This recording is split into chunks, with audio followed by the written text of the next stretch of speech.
Hello, welcome back everyone. Here we are again to the new episode of this series. We are reading Laravel code, and today we are going to take a look at the application builder and how it is configuring the application.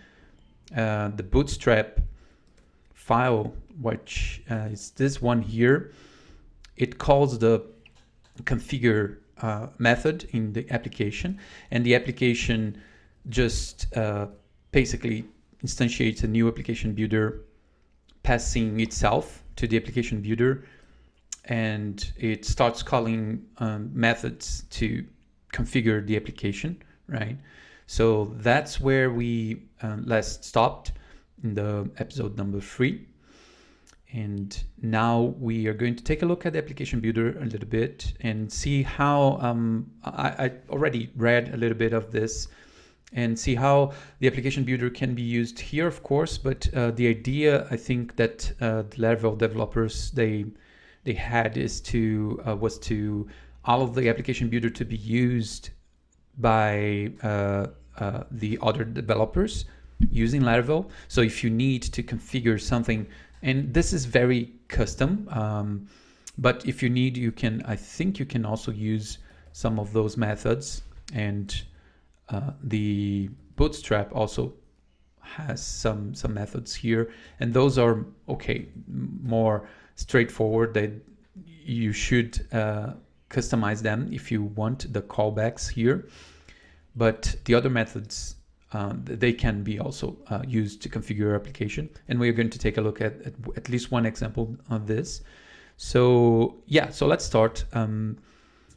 The application builder here, it's instantiated, and as I said, the application passes itself to the builder, and what the builder, which is this file here that we have open already, the constructor, it's just really getting the application, the app here, and it's using the new PHP 5, not 5, I'm still I'm a little bit old, the new PHP 8 method, not method, but the signature accepts if you pass, if you declarate the variable type, if it's protected, public, the visibility, right? And the type, this will already be assigned to a property of this class, and you don't even have to declare the property itself.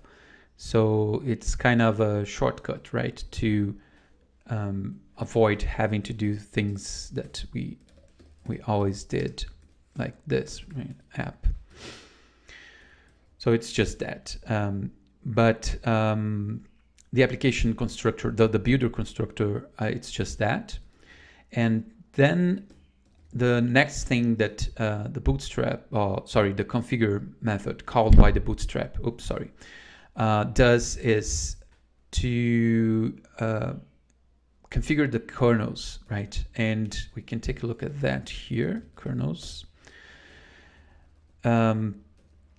This here, it's really using the container that the application is, like the application, remember we saw that already, the application extends the container, and the container has this idea of containing things, in this case, implementations that are related to the abstractions. And the container also has the singleton method, which allows you to register a implementation against a contract, a interface that will be instantiated only once. So you can implement that singleton pattern, right? And in this case, the with kernels from the application builder, it's just registering the HTTP kernel here, right? So it's using the contract, Laravel calls contract the interfaces, right? So it's passing the interface and passing the actual implementation, the kernel. And we can take a look quickly here just to see eliminate foundation HTTP kernel, right? So this is the kernel that implements the kernel contract, which is this one, right? And the kernel has the application as expected, because the application is a container. So, well, as expected, I mean Laravel wise. And the kernel should be able to get things from the container, the main container of the application, which is the app itself, right? So, and the container, let's see, middlewares, request, how that, request lifecycle, construct, receives the app, receives the router. And this, because the kernel, it's being registered against the application, I think that this is going to be resolved by the application itself, right? So those parameters will be instantiated by the container logic, like resolving, etc. So for example, the router,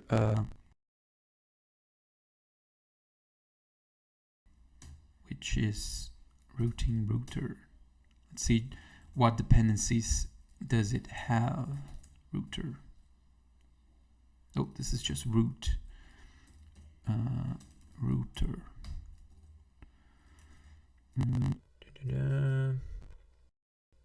Yeah, it has the dispatcher.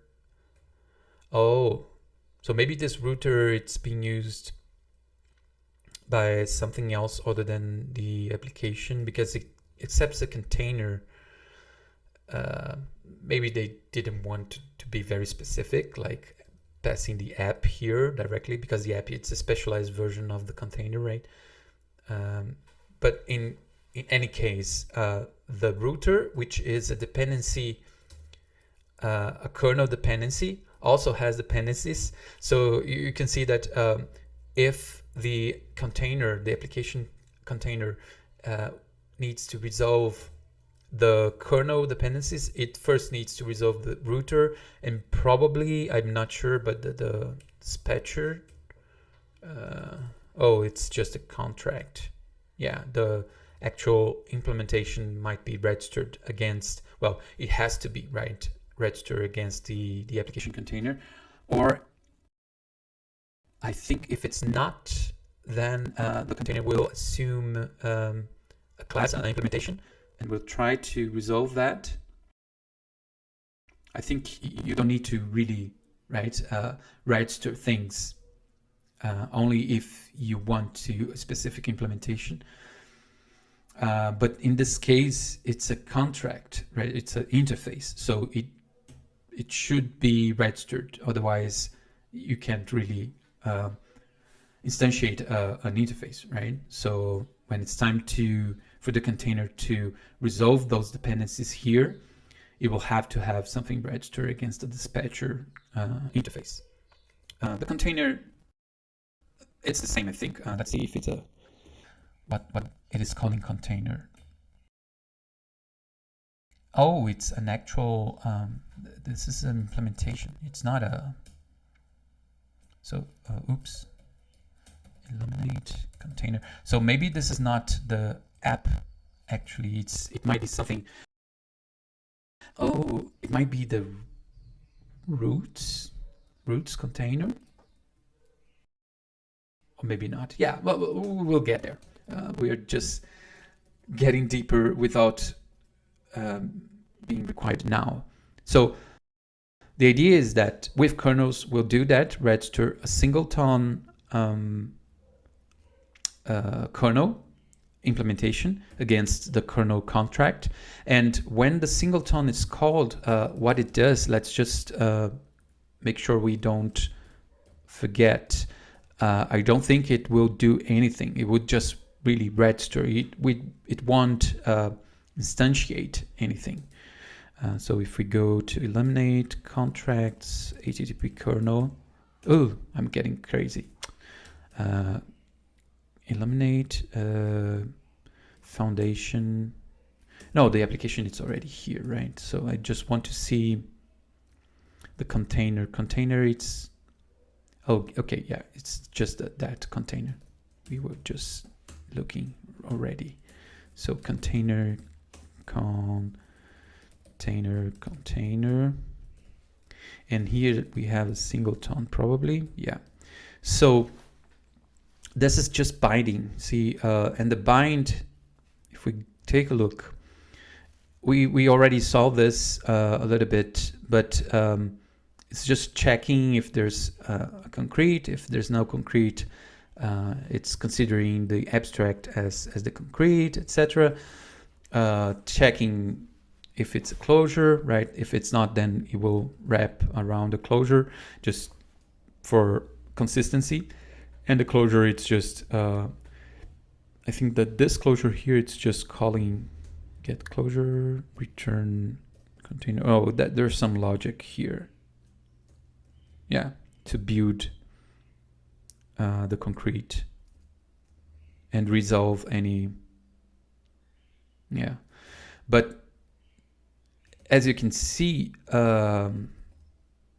this is just getting the closure, not calling the closure, right? So in reality, actually, it won't instantiate the object that you're binding, and it will just, yeah, register the binding. If this resolved abstract, then rebound. Oh, okay.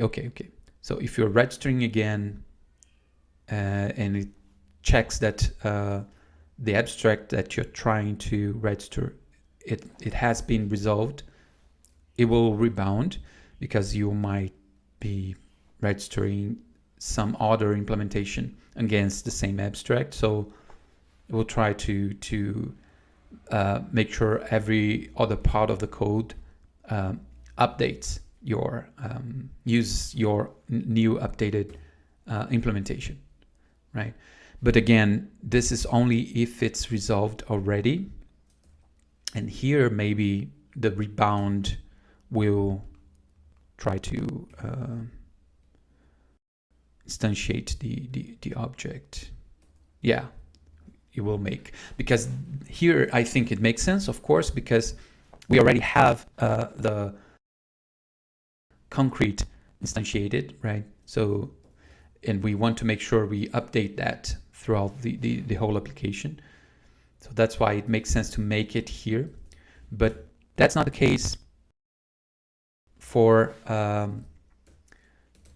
the kernel singleton registering, because this it's the first time we see this code, right? So we can even check here. We can say what we can do here. We can say this. Oh, actually, we can just do this. We can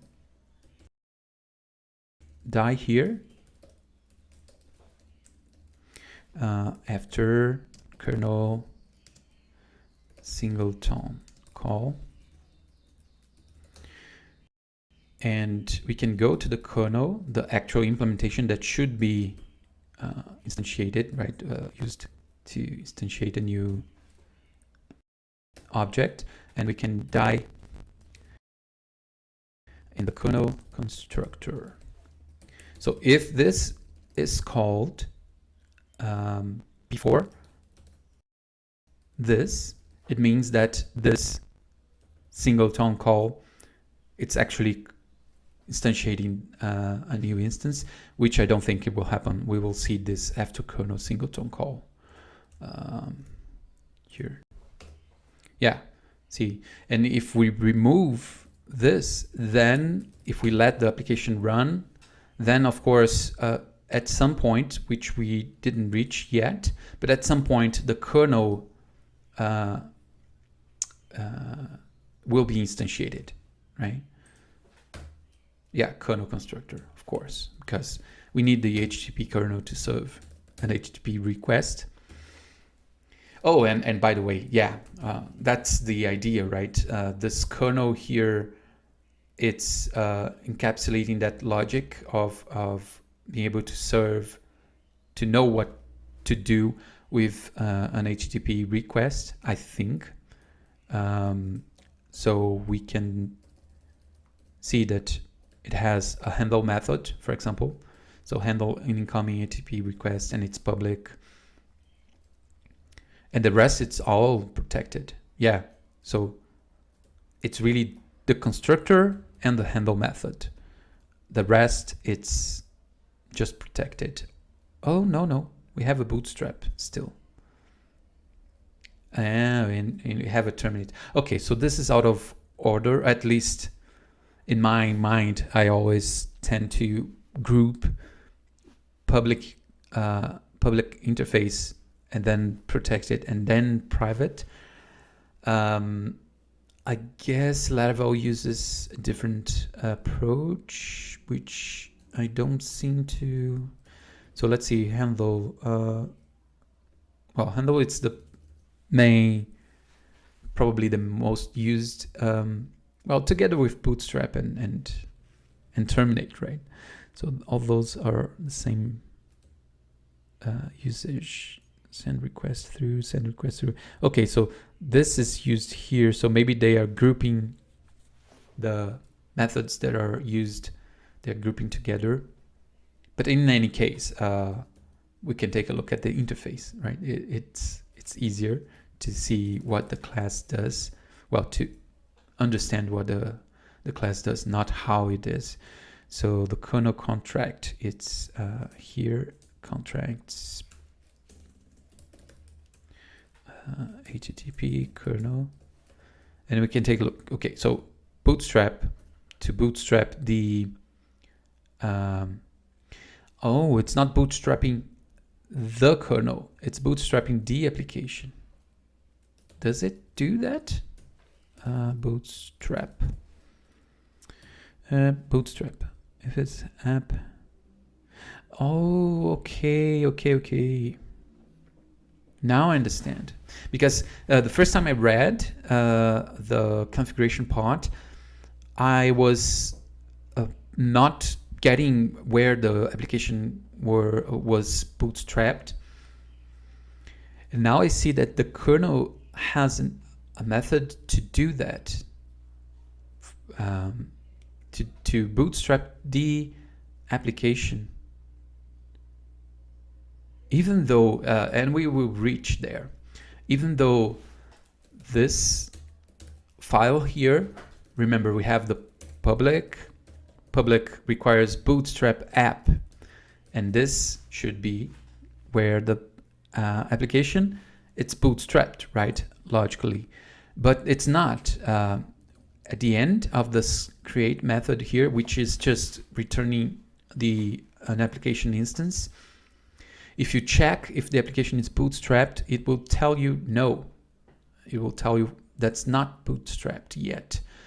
And so this file here, it's really not bootstrapping. It's, well, you can say it's a phase of the bootstrap, and it's where it all starts, but it's actually just configuring the application.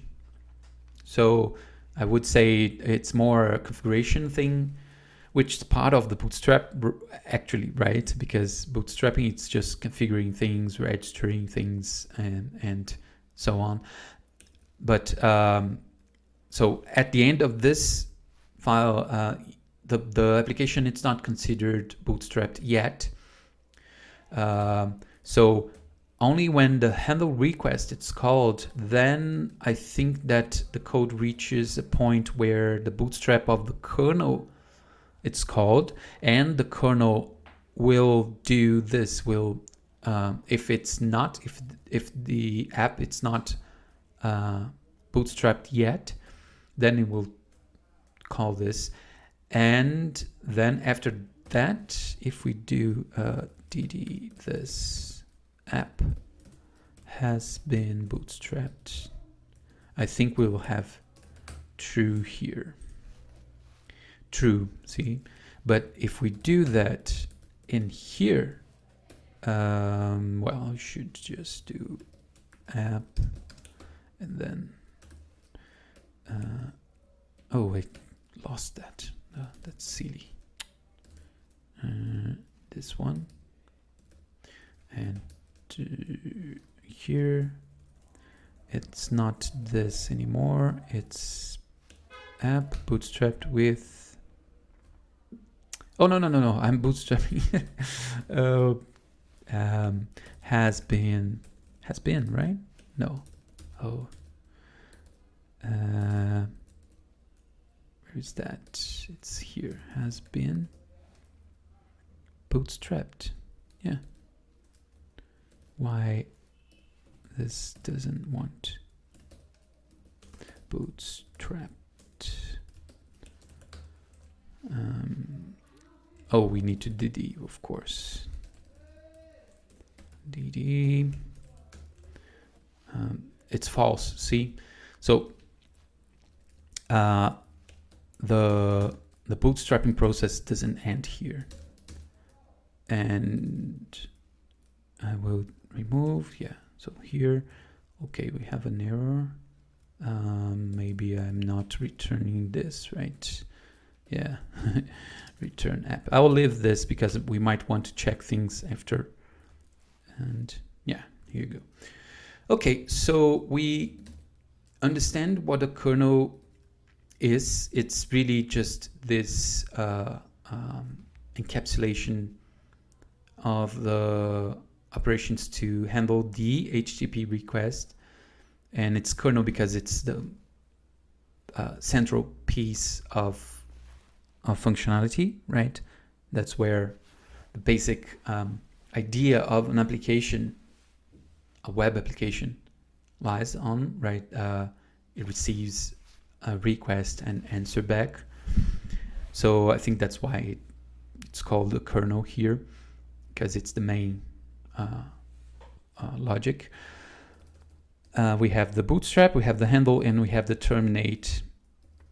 Oh, and we have a get application. Why not?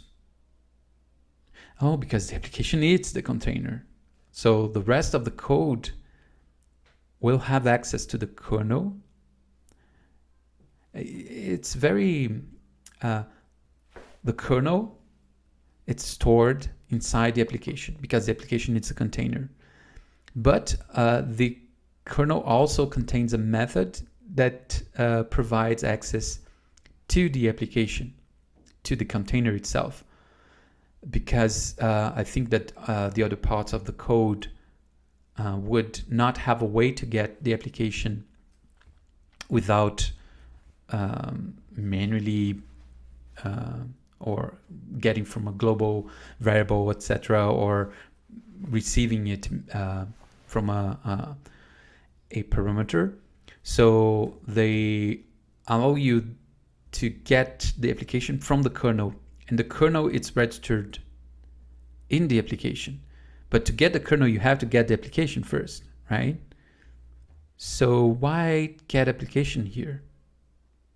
Because, yeah, we'll see where this is getting used. And let's just get application. Return app. Yeah, it's just returning the container.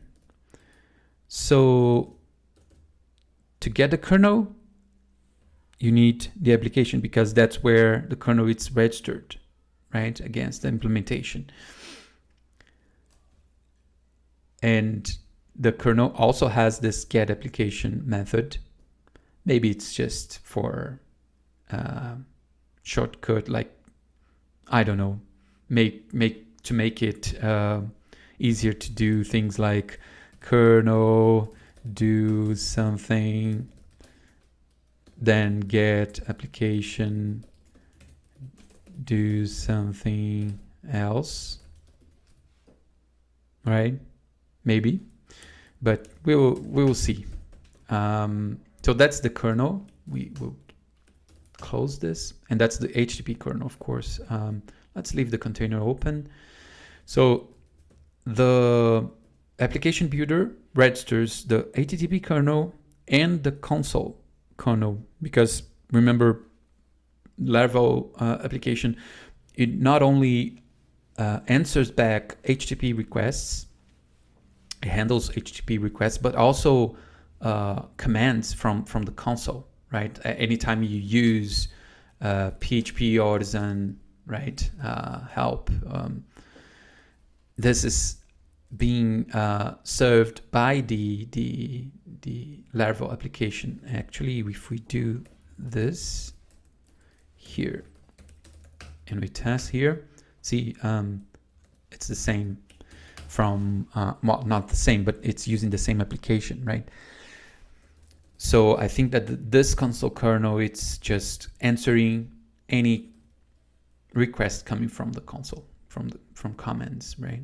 And let's just take a look at the contract. It might be the same contract, or maybe not. Console kernel. Well, if it's the same, they would have been using this. They would not be using a different one, right? So it has handle an income console command, run an artisan console command by name. I don't know what the difference is. Handle and call. Yeah, we'll have to test when it's time. Oh, and queue an artisan console by name also. Yeah, we have to take a look at. So it has some different methods here, but it could extend from the kernel, HTTP kernel, right? Because it has a bootstrap, a handle, and a terminate. Yeah. Anyway, so after we call with kernels, we should see that the singleton, both singletons are registered. So if we go to the container, it's bindings, right? So let's do this. Let's check in the application builder with kernels, with events. Okay, so it's here, configure with kernels. Let's stop here. Well, the rest doesn't matter for this testing here. We will do just, and this is returning, actually it's returning the app builder, right? So, and here I will die and dump app builder, oops, app builder, app, is it public? Well, it's protected, right? It's protected. Okay, no problem. We have the app just here. This is the app, right? This is silly. Bindings. Well, we are doing a die and dump. So we should see both kernels registered against that, right? No, TD, what's the issue? Let's open the logs. Helps a lot sometimes. Var logs Apache, and it's read and write Laravel error log. Using this is not in the application. Okay, this. Oh, okay. This is a static, so I should have this here, app, right? And app equals to that, and now we can just call app.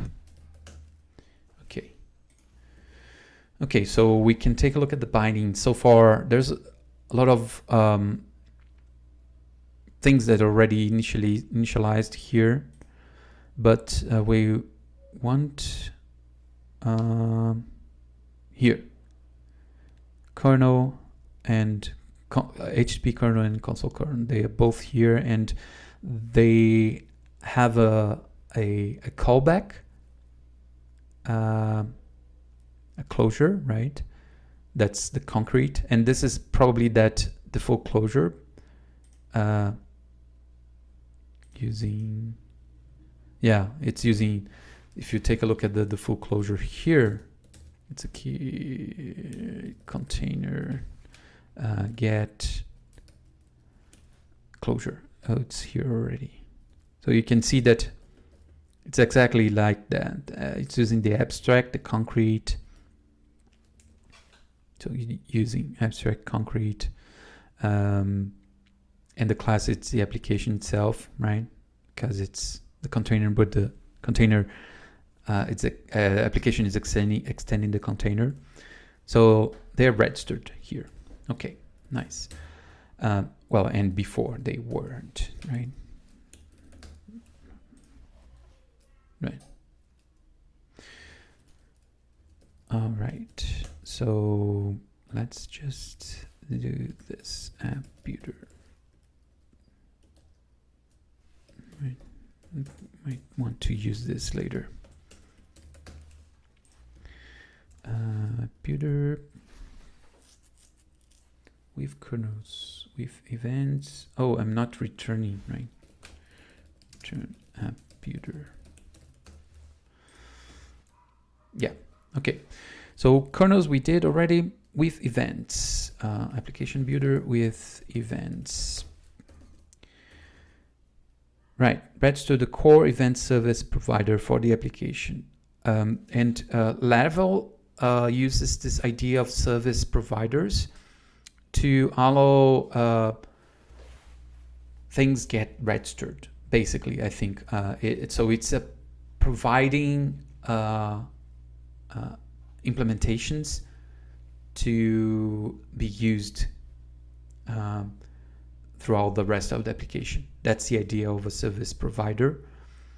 And the app event service provider, it's probably registering things into the app as well, right? We can take a look at that.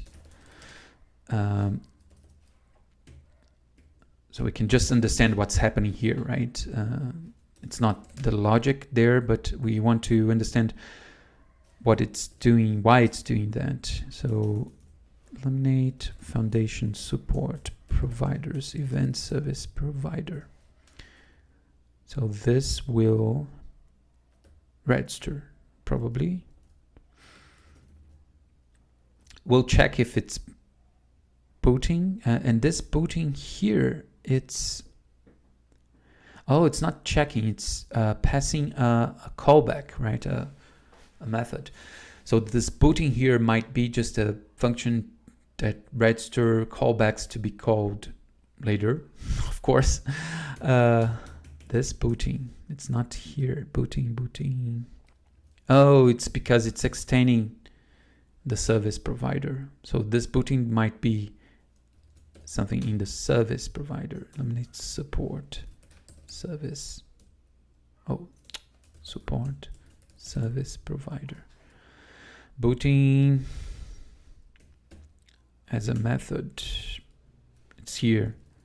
Yeah, that's exactly right. So the booting method from the service provider, it's just registering things to be called later. Register a booting callback to be run before the boot method it's called. So when I mean later, it's not now, right? But before the boot method it's called. And the boot here, I think it's the boot in the application, in the service provider itself, right? Because service provider also has a boot method. So it's just preparing the service provider to be able to boot the application services. Right. And I think that usually when you want to do to register things in the application, your service provider, we can all create service providers to register things into the app. When you want to register, you do here. And when you want to configure them, because if you need to, I don't know, initialize a service with some settings that you get from some logic, etc. You might have to do that from the boot method here. What I'm curious about is why registering, because register will always be called before boot. Maybe that booting thing, it's going to be called before any service provider is called. Oh, sorry. The booting method will register a callback against the service provider that will be called before any other service provider boot method is called. Because just inside the same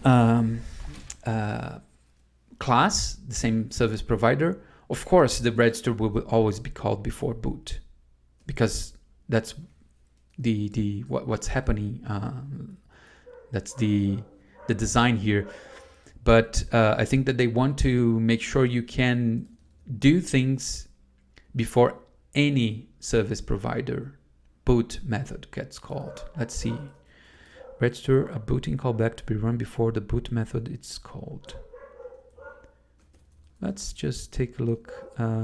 Well, this logic might be elsewhere, right? Yeah, call booting callbacks. Yeah, it's a public method. It's a client code, probably the some part of the Laravel application that has that logic. But I think that's that. We'll reach here when we follow the first initialization of a provider. Not initialization, but usage, right? To register things, etc. But I think that's what's happening here. So that's the event service provider. It's registering basically the events, right? So each event has a listener. For each listener, it just okay. So maybe those events are just the very basic ones that even providers might want to use. Let's just see. Events. And maybe that's why they use the booting. No, there's no event. Oh, it might be called many times. It might be called. Well, let's see. If is empty. Well, is empty. Oh, where? If empty. If not empty events, then we die and dump. It's always empty. So is it registering just for the sake of custom code? Probably. Yeah, probably that's the case. So the application builder with events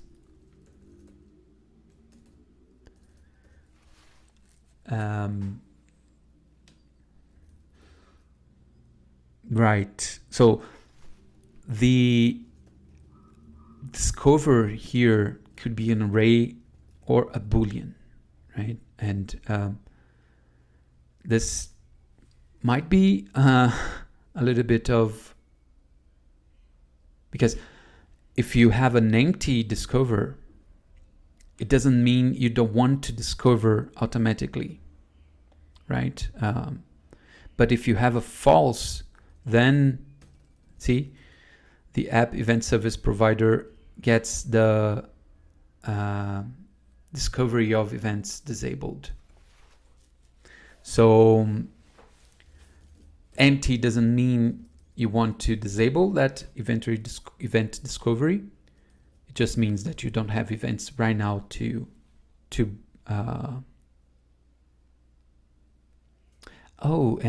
okay. So I'm just confusing here. So this discover here, it's not for events, it's for paths, right? You can pass extra paths to discover events.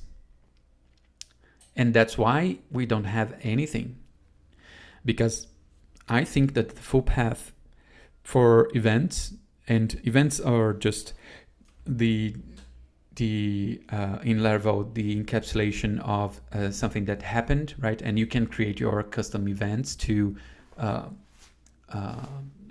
do things that you want based on that. So user created something or did something on the system, you have a specific event to represent that, and you create listeners for that event, so you can work on that when that happens. And it's empty right now because we don't have any events. We didn't create. And I think Artisan make event probably, and red event listener. Yeah. So Artisan has a shortcut for a command to create an event.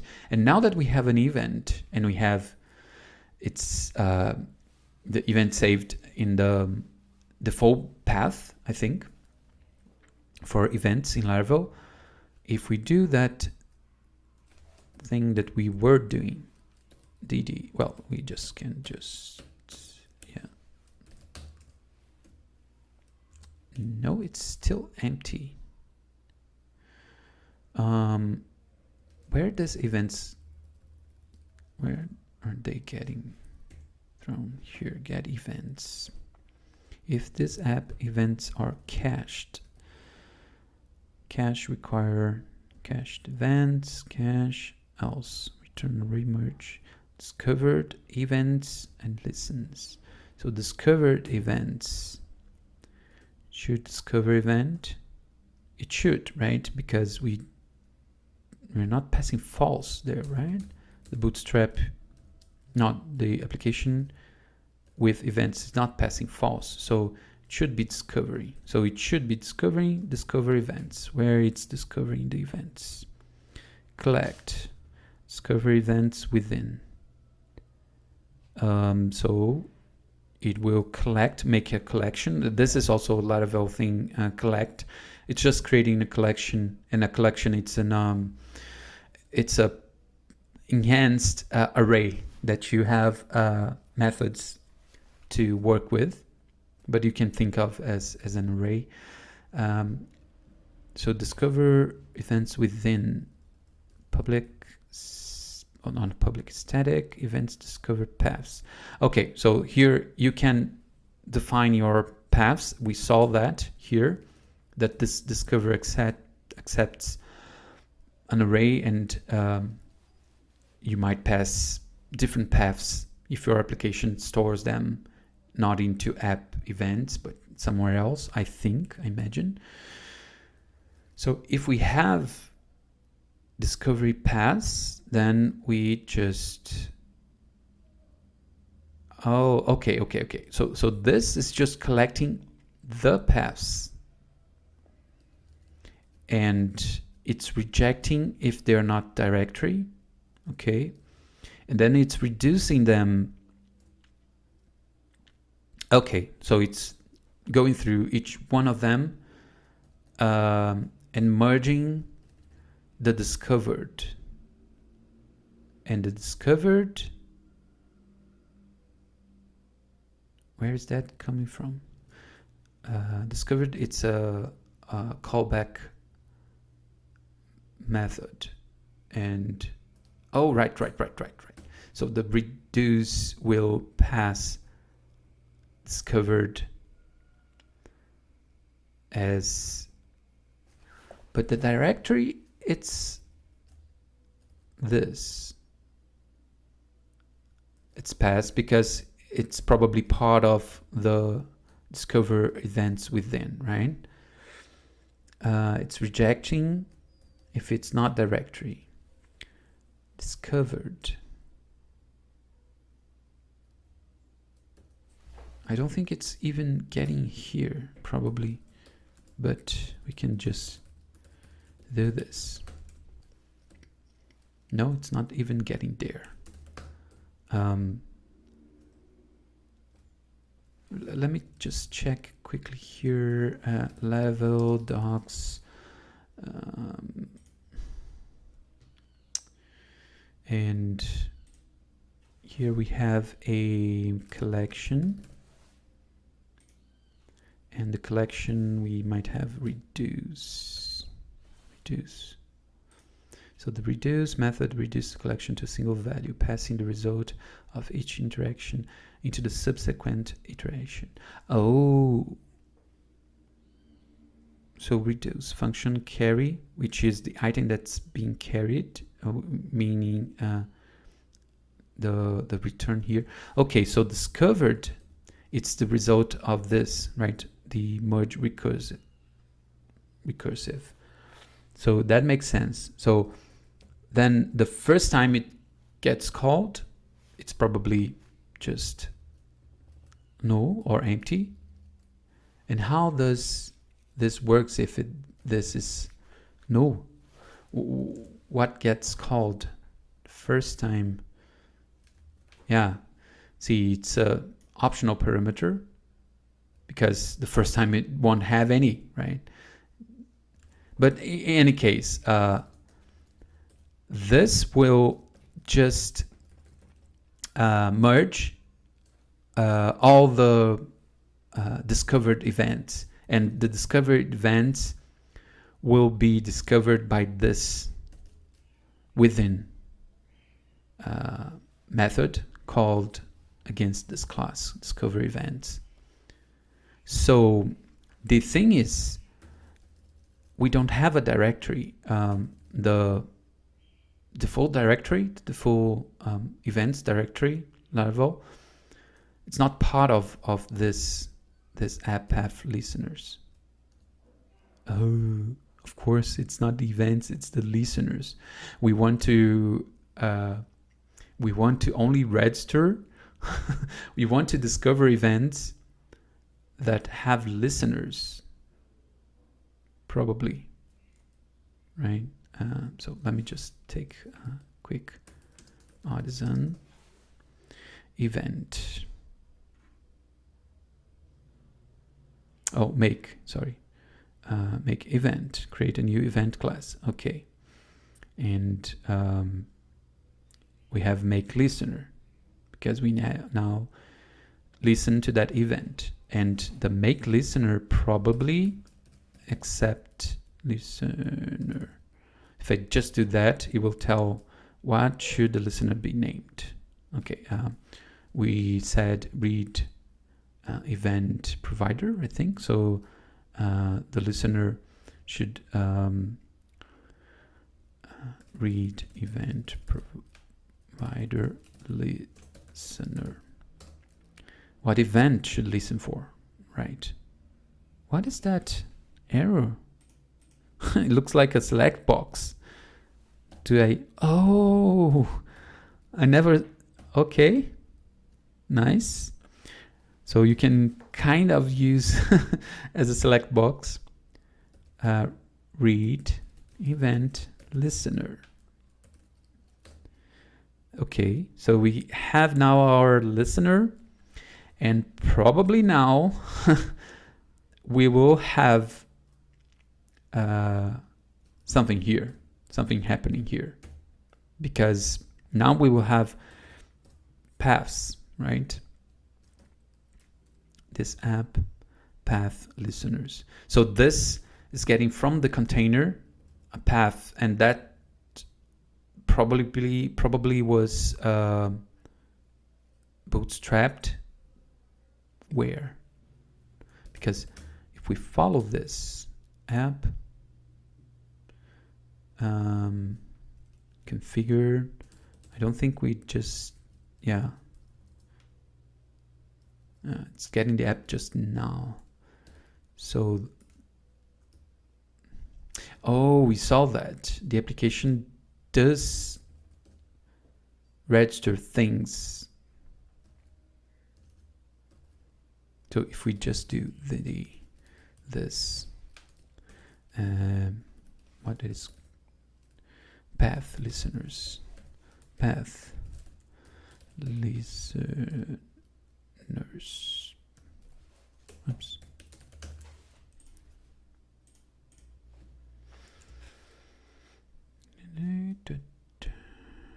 Construct, what's the error here?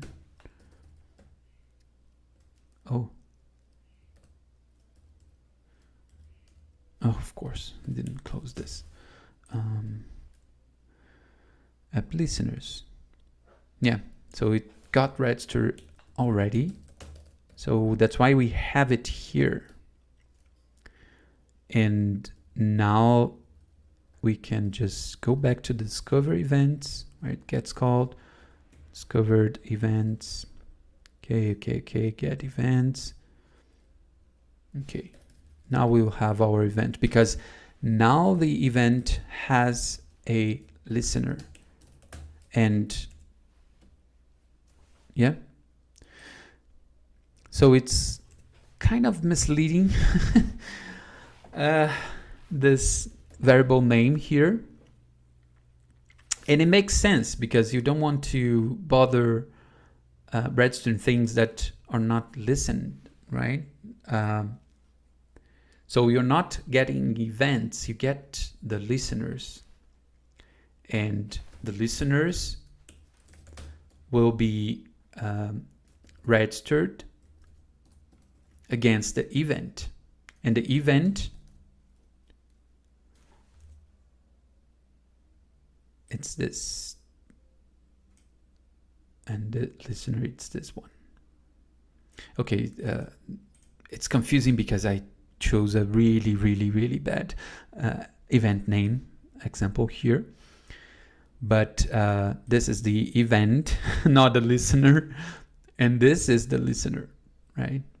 And I called provider here and listener here. But in any case, this is the event and this is the listener for this event.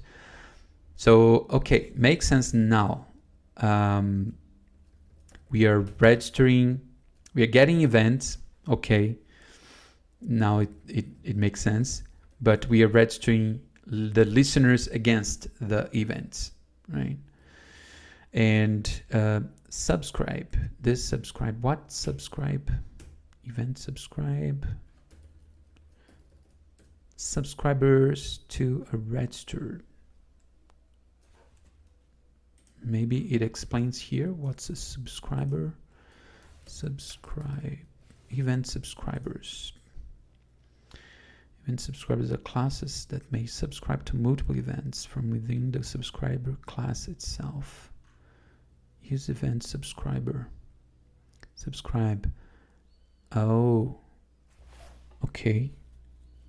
So those are also registered by default. Only if they are defined. And in this case, there's nothing because we are just configuring events and not subscribers. What happens if I make one? Make, well, then you need to, yeah. You may call the listen method to the given dispatcher.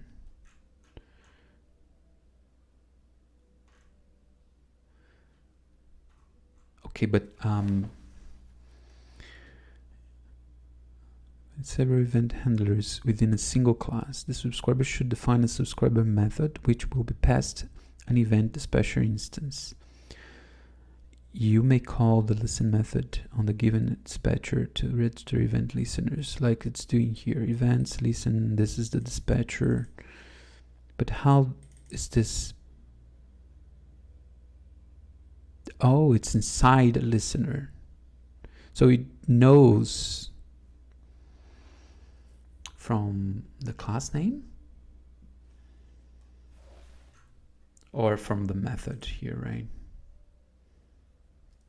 Because a usual app listener, it does have the handle But if I change and add subscribe, then I might. So let's try to do that. I will copy this app listeners read to app listeners, and it will be test subscriber. Right, and I will open that test subscriber. So I will copy this, paste it here. I will remove this, and I won't be listening.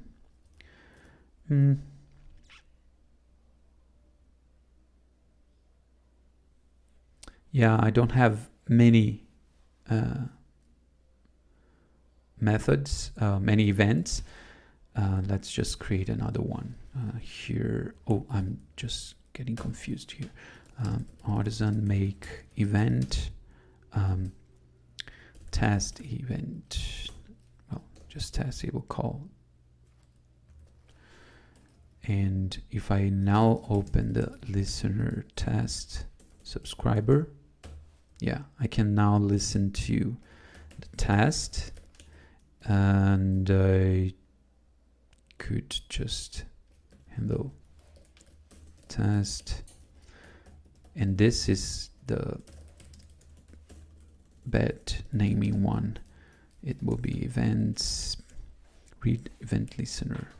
So read event listener, user event subscriber. No, this is read event. Oh no, it's test subscriber. Oh, it's here. Test subscriber, and handle. This is the read event listener, and I think I just need a public handle test and a public function handle read event listener public function, right? And test class read event listener. So all of those things need to be here. Use app events test. Okay, so now is the application going to be discovering that automatically? Because just by calling the register, the subscriber will be empty, right? Let's just test it here. DD this subscribe. Yeah, it's empty. So somewhere else, the subscribe, it's initialized. It's not here right now. And the observers are also probably elsewhere. And the observer, it's just another listener, but related to the models. Right now, it's not. There's nothing, right? Observers. Yeah, it's just that. Okay.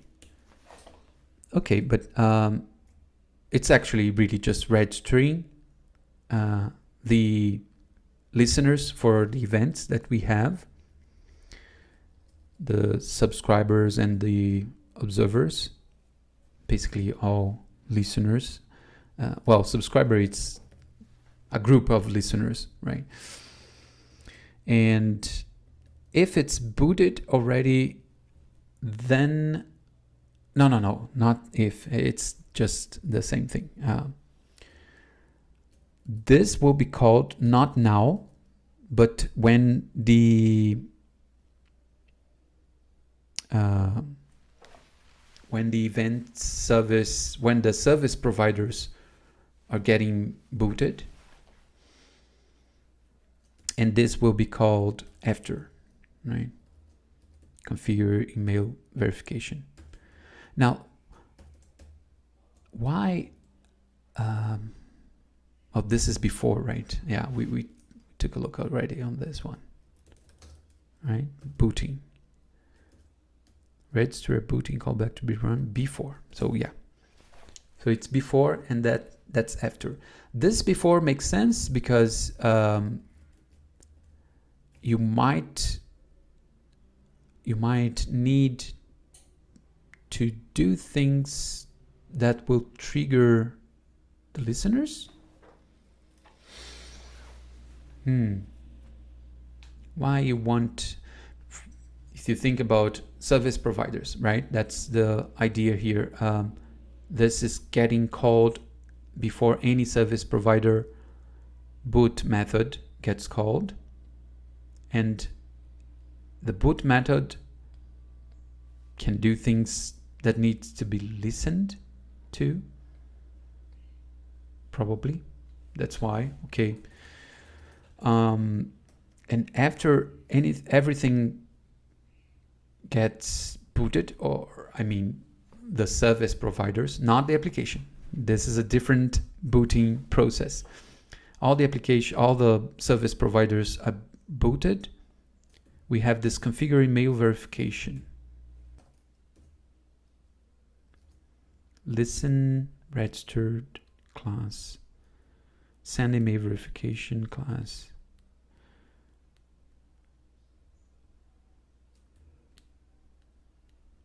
What registered class is this?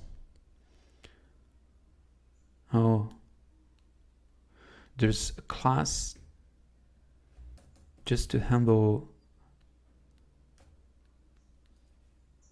listen registered event, listen registered class. It's just to represent an event that was registered. That's it. Let's see, vendor. Well, I have that here. Authorization. Oh, no. Okay. Registered. It's the user registered event. Okay. Huh. Funny. This is a lower level thing. Not lower level. Again, I guess it's a higher level. It's related to a very, very close to the user world, like registering things, register a user, sending mails, notifications, etc. And it's inside a lower level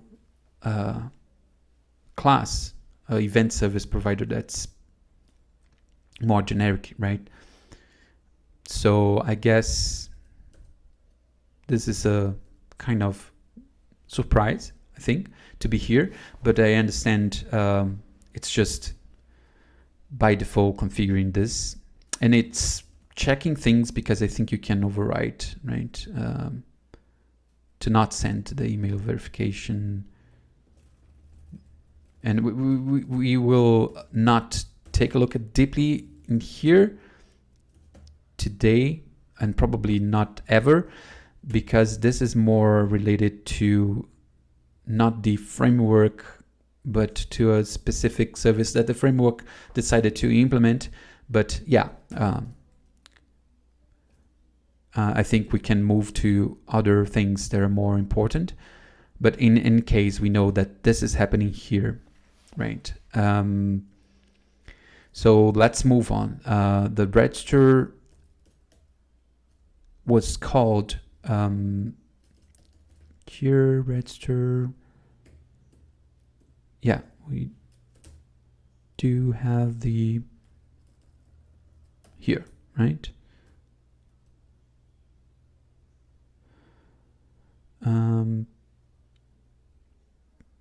No, I'm lost now. So painting providers, app servers, this app booting, this app register, event service provider.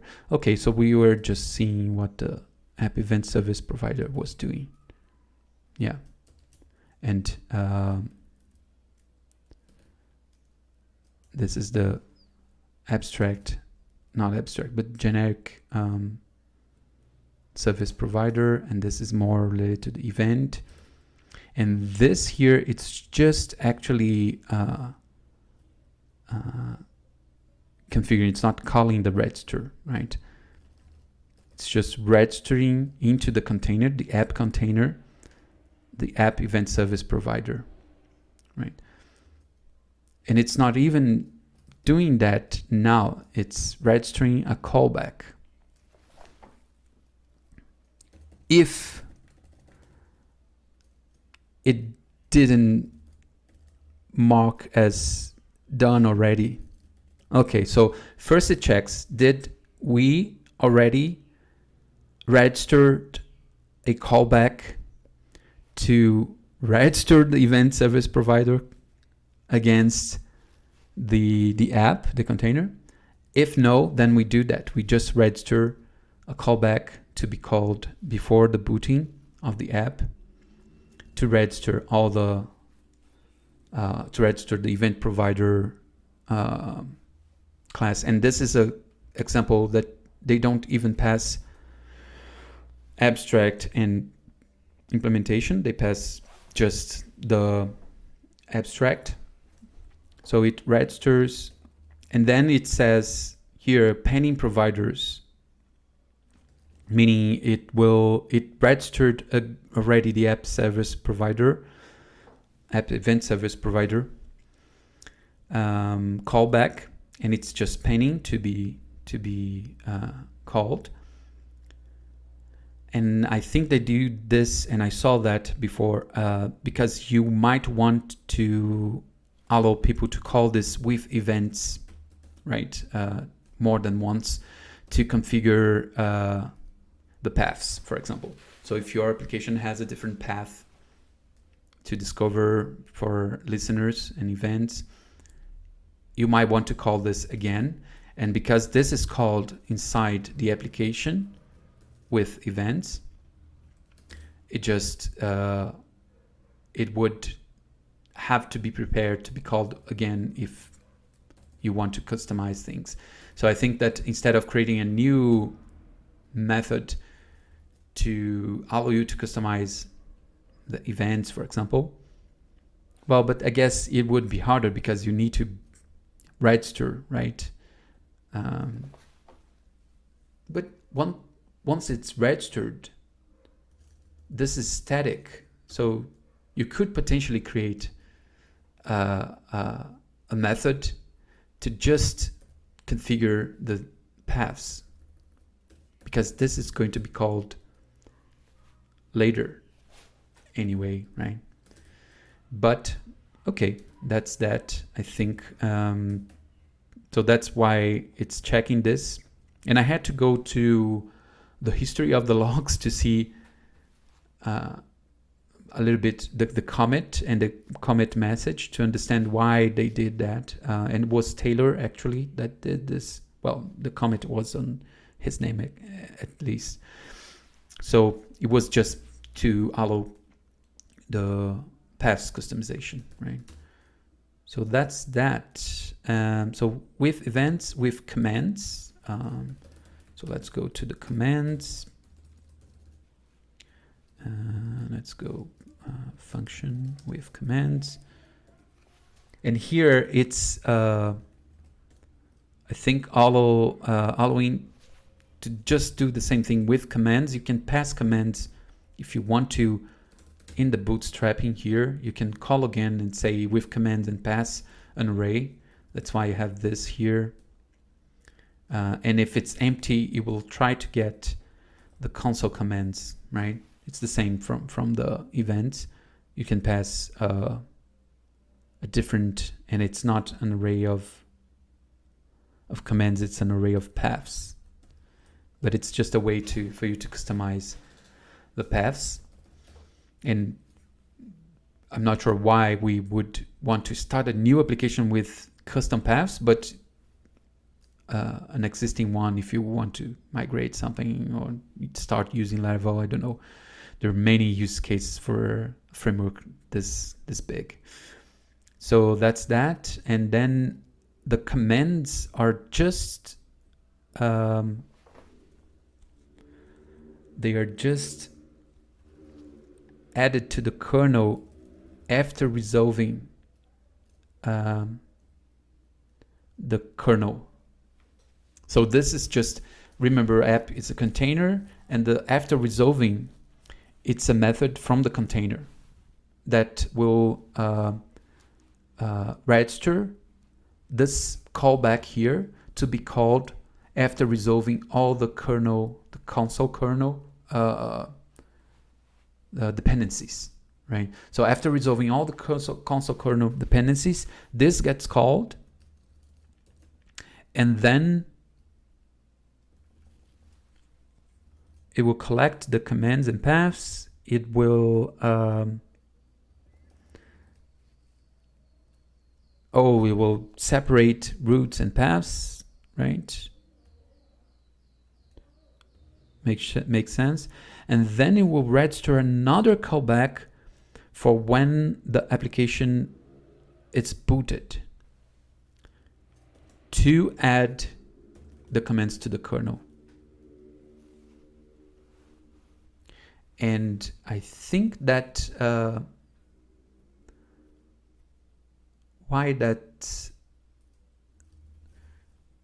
think we need to have the console resolved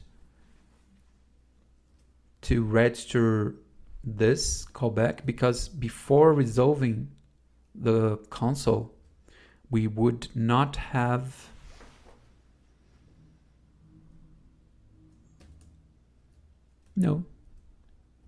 I don't know why we can only, maybe it's just to not do things right now if we don't need to. Okay, that's it. Okay, because the console kernel, it's not used every time, right? You don't need to use the console kernel if you're just answering an HTTP request. So that's why it's registering a callback, because it's a cheap operation, but it's not getting called if you don't use the kernel, right? And then it's only, the commands are only actually added to the kernel after the app is booted, because the kernel, I think it does things to the app, and the app does things to the kernel before finishing the boot. So the kernel, it's not ready to receive commands before the app it's considered booted, right? So I think that's why. We can take a look at that when we see commands being answered, but I think that's the reason here, right? So let's just finish this configuration with the providers, and then we are ready to start looking in the next episode to the handle request, I think, to the HTTP. So with providers,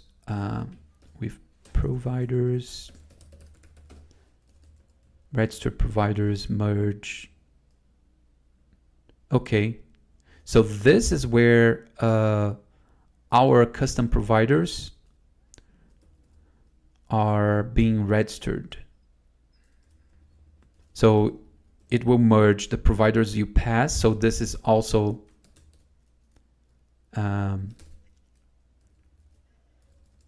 you can possibly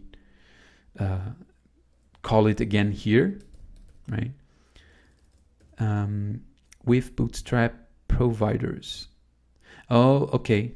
So when you call, you can decide to not include the Bootstrap providers, because if you include it will be registering, going through them again, because the application already registered that, right? So in this case, in the initial case, the default case, this will be true, and we will get Bootstrap service, we'll get the Bootstrap provider's path and pass to this class to register the path, right? Well, to register the providers inside that path. And the register providers, oh, it's just a class, a helper class inside Foundation Bootstrap register providers.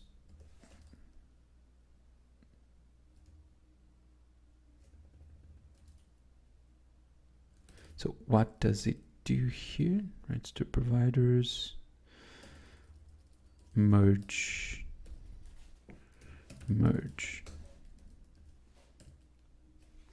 Merge the given providers into the provider configuration before registration. Yeah, it's just merging making sure it's unique and merging the paths.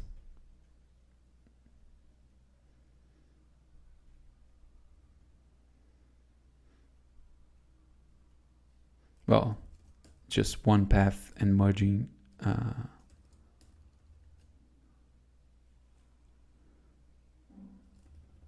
the providers themselves.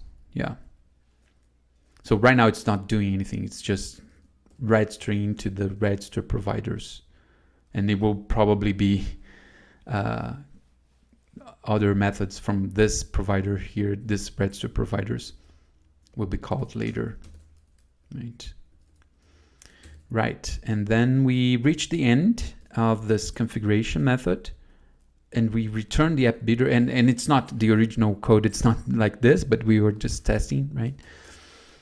And then returns, because the application configure returns the application builder and allows the Bootstrap app, which is our application code, to register routing, middleware, exceptions, and create. So in the next episode, we will take a quick look at the with routing, and then we will move into the handle request. So we can start looking at how exactly the HTTP request is handled by the kernel, right? And so I hope you like this, and we'll see you in the next episode. Bye-bye.